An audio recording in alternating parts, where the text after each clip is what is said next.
comité de gestion du Fonds national de solidarité contre le coronavirus, distingués invités en vos titres et qualités respectifs, nous voudrions vous saluer et saluer votre présence en ces lieux. Permettez-nous de rendre grâce à l'Éternel Dieu qui est le maître de la vie, qui nous a donné cette grâce de nous retrouver en ces lieux et d'organiser cette activité d'aujourd'hui. Nous voudrions aussi exprimer notre gratitude à l'endroit de son Excellence, M. Félix Antoine Tshisekedi Tshilombo, chef de l'État, qui continue à avoir son regard sur notre structure et qui continue à prendre des mesures pour que la population congolaise soit préservée contre la pandémie à coronavirus. Cette journée d'aujourd'hui, elle est spécialement orientée vers les formations sanitaires qui prennent en charge les malades qui souffrent de la COVID-19. Et nous voudrions aussi extérieur la TDB Group, qui est une banque kenyane, qui a contribué sensiblement à nous équiper aussi en kit de protection individuelle. Que toutes ces entreprises trouvent ici l'expression de notre gratitude et nous continuerons à les encourager à faire davantage de gestes de solidarité, surtout pendant cette troisième vague de la pandémie à coronavirus, afin qu'ils contribuent tant soit peu à l'éradication de cette maladie. Aux formations sanitaires qui ont été sélectionnées, nous voudrions dire simplement ceci, que les kits que vous recevez sont destinés à la prise en charge des malades. Et nous avons remis ces kits gratuitement, étant donné la nature de notre mandat qui consiste à assister les formations sanitaires. Et c'est ce que nous faisons. Donc nous vous donnons ces kits gratuitement et nous insistons pour que cela contribue à une prise en charge gratuite. Et si il y a des structures qui font payer, certainement que le prix des services ne pourra pas être le même, il doit être nécessairement revu à la baisse.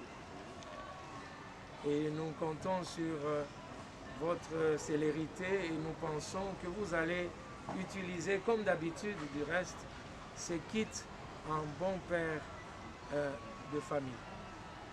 Et c'est pour nous l'occasion aussi de faire un appel à la solidarité. Nous sommes dans la troisième vague qui est très virulente, qui est très dangereuse, et cela appelle de notre part, de la part de tous les responsables, à quel niveau que ce soit, un geste de solidarité, que ce soit en nature, que ce soit pécuniaire, en argent, pour que nous puissions constituer des stocks suffisants pour répondre aux besoins qui deviennent de plus en plus importants en kits PCI et autres kits.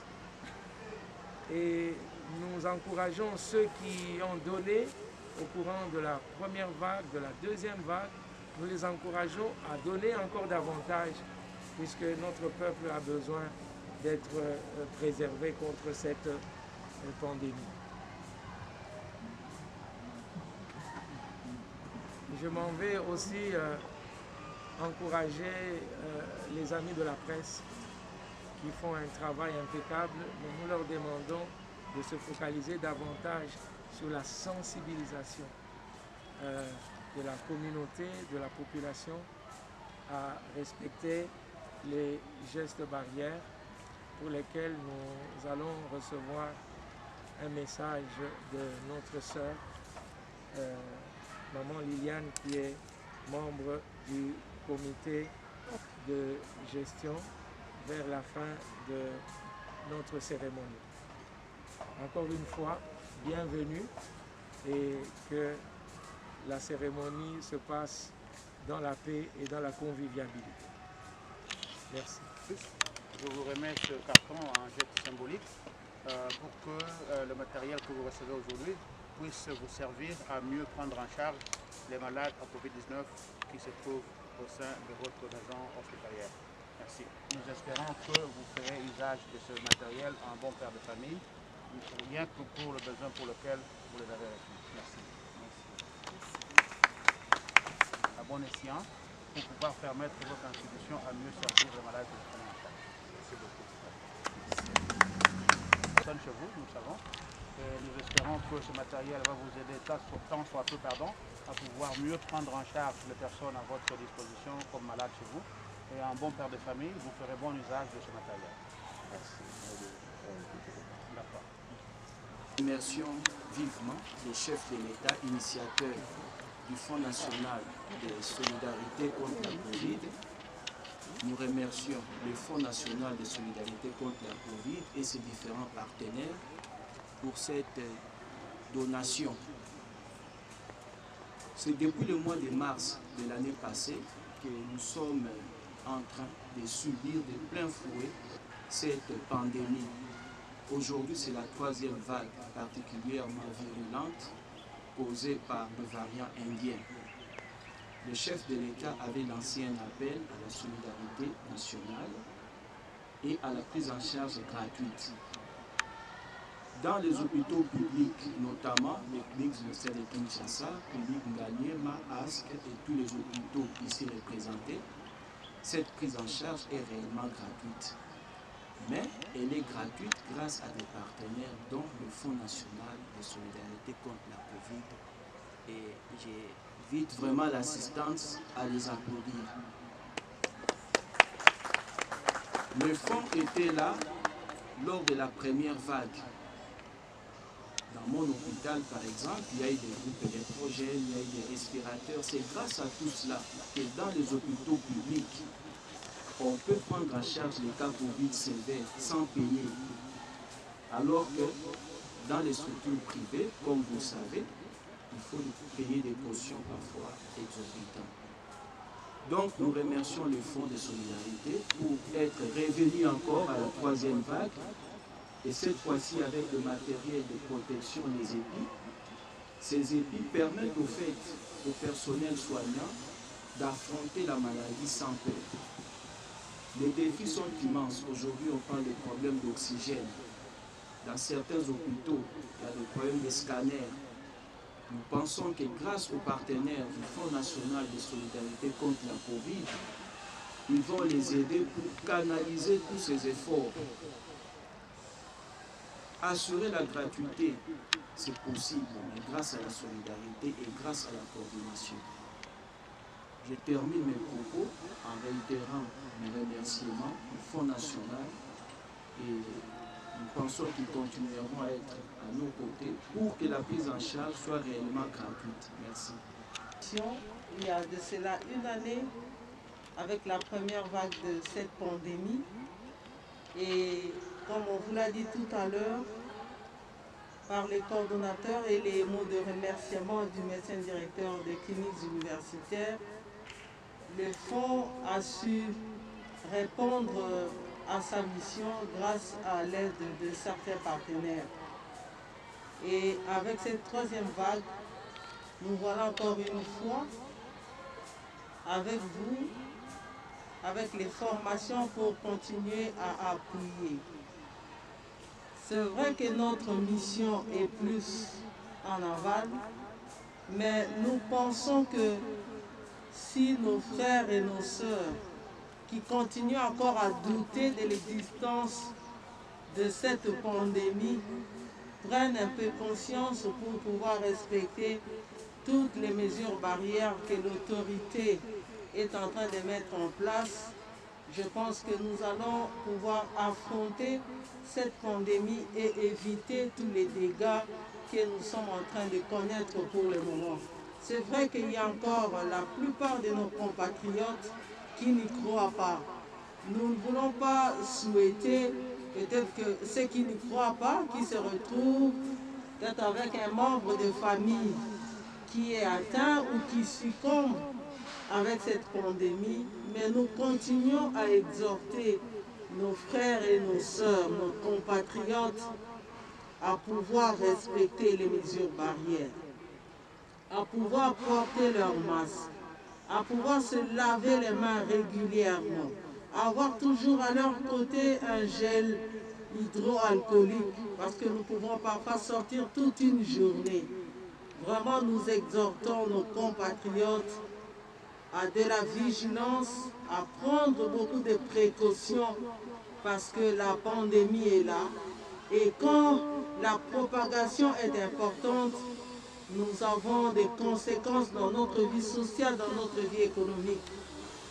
Je pense que tous les Kinois ont vu ce que nous avons vécu hier dans la ville de Kinshasa par rapport au respect des mesures qui ont été encore renforcées dernièrement. Il y a eu beaucoup de problèmes pour le transport. Les gens ont marché à pied, les gens ont souffert.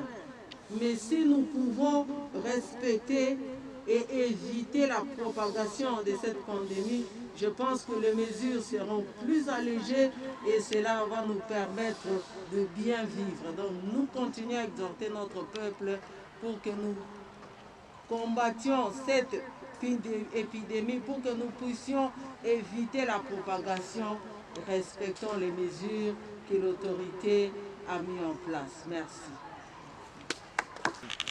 Le chef de l'État avait lancé un appel à la solidarité. Il avait donné des instructions pour que la prise en charge des patients souffrant de Covid soit gratuite dans les hôpitaux publics. C'est une réalité, c'est une effectivité, entre autres, grâce à des partenaires, dont le Fonds national de solidarité. Donc ceci nous permettra de mieux envisager une prise en charge correcte et efficiente de la pathologie en évitant que le personnel soignant ne soit contaminé.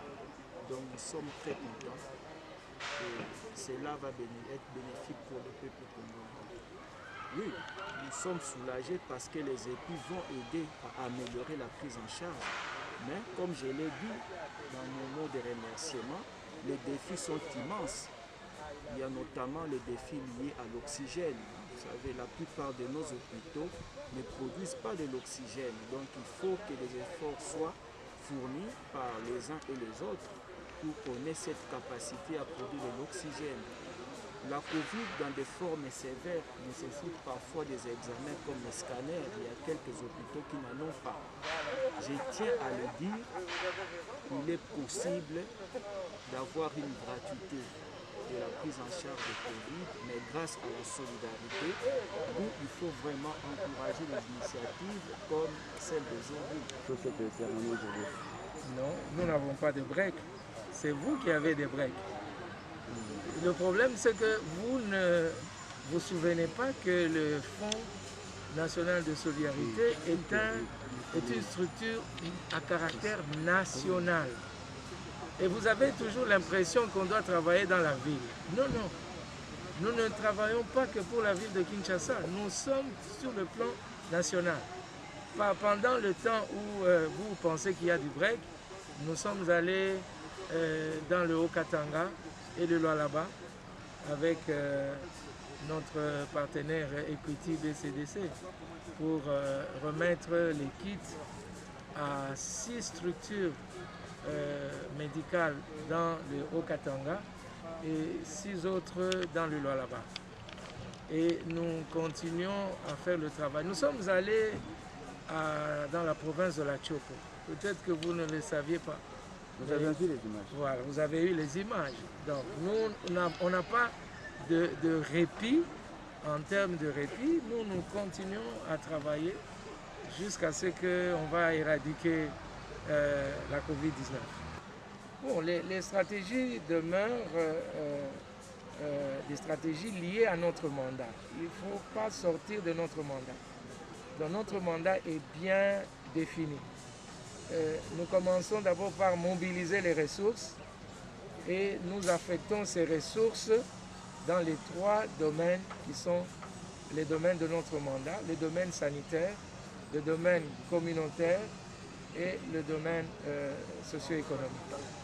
Ce sont les 3 domaines dans lesquels nous évoluons et nous restons toujours liés à notre mandat. Maintenant, par rapport à la stratégie, nos stratégies ont été définies dans notre plan d'action. Nous avons un plan d'action pour 2021 et j'aimerais vous inviter à rentrer dedans dans notre plan d'action. Donc nous avons retenu quelques grands piliers de nos actions. Nous continuerons le volet sanitaire comme nous venons de le faire, mais nous ajoutons aussi une touche de dépistage. En fait, si nous aidons nos compatriotes à se faire dépister, nous allons contribuer aussi rapidement au maintien, n'est-ce pas, de la vie et aussi à stopper l'éradication, la propagation plutôt de cette pandémie. Et ça, c'est très important, puisque lorsque quelqu'un connaît sa situation sérologique, lorsqu'il est malade, on le soigne. S'il est en bonne santé, il continue à respecter les mesures barrières. Et nous pouvons, à ce moment-là, ensemble, lutter contre cette pandémie. Ça, c'est un volet. Le volet sur lequel nous avons parlé avec nos partenaires, c'est que cette fois-ci, quand même, il faut insister sur la sensibilisation. Parce qu'il y a beaucoup de déni. La communauté est en train de dénier même l'existence de la maladie. Et il faut faire en sorte que nos compatriotes prennent conscience de l'existence de la maladie. Comme a dit tout à l'heure Madame Liliane, membre du comité de gestion. Donc nous allons encore aussi insister et appuyer les structures qui vont travailler dans la sensibilisation de la communauté. Et qu'est-ce qui justifie les choix de ces 5 structures sanitaires choisies? Et après cette étape, qu'est-ce qui va s'en suivre?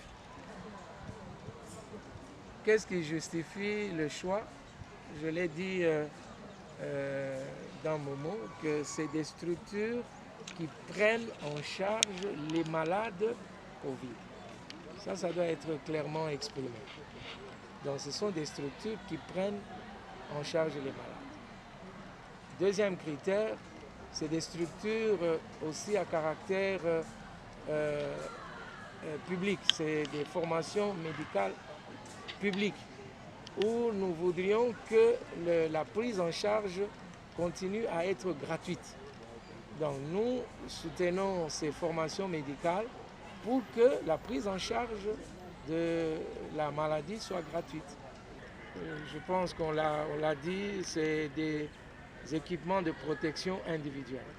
Ce sont les blouses de protection pour le personnel soignant, c'est les gants, c'est les gels, c'est les blouses pour malades.